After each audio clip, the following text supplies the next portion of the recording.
now here you are, a new person, enlightened on the subject of race. It's very interesting because I don't think I've ever talked to anyone on the show yet who came to an understanding about race because they encountered racism as an adult. I think most people who've come on encounter it as a child, and then they end up learning more, basically.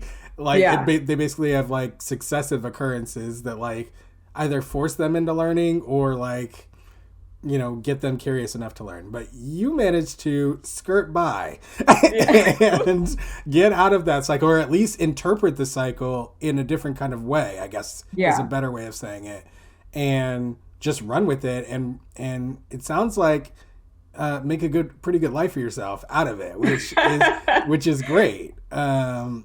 But it did kind of give you, it sounds like, this mentality of like standing apart and being separated, reinforce that.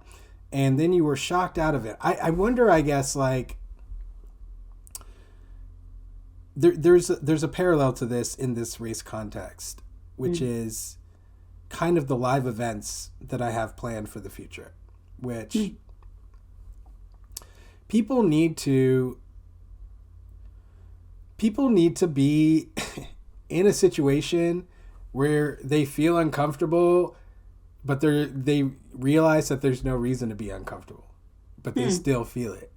You know, we need people to have a space to experience that. And there right now is like basically no space where that can happen. If that happens, then you are taught to clam up. You are taught to shut down.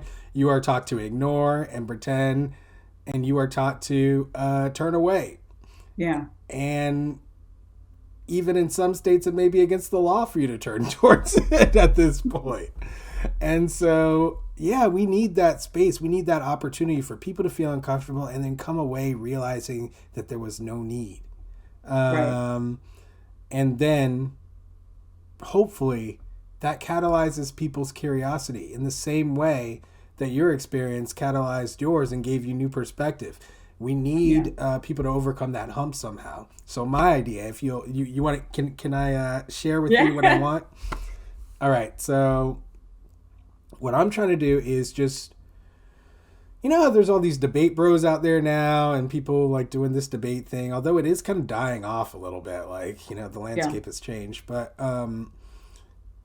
people want conversations, you know, they love podcasts. They want to hear people talk and this and that. So the one thing that people are fearful of, I literally just told a story on the last show about a kid freezing up when I just asked him, what do you think about black people? And like literally the fear of death in his eyes. And basically like, you know, like getting people over that, I think can be done by having a live conversation with a live audience where the audience can get involved in the conversation if they choose.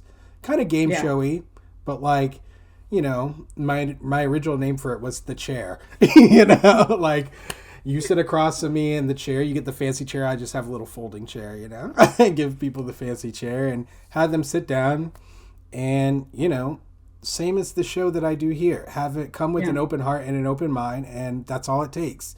If you have something you want to say, question you want to ask, statement you want to make, now's the time, and you have your opportunity, and I'm going to make sure that you're in a safe environment to do that, that nothing goes awry, you know, and that'll be that. We'll have our interaction, you know, and we'll see what happens, you know.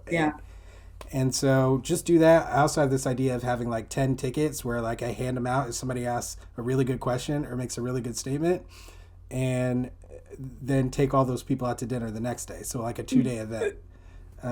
So yeah, that's my idea.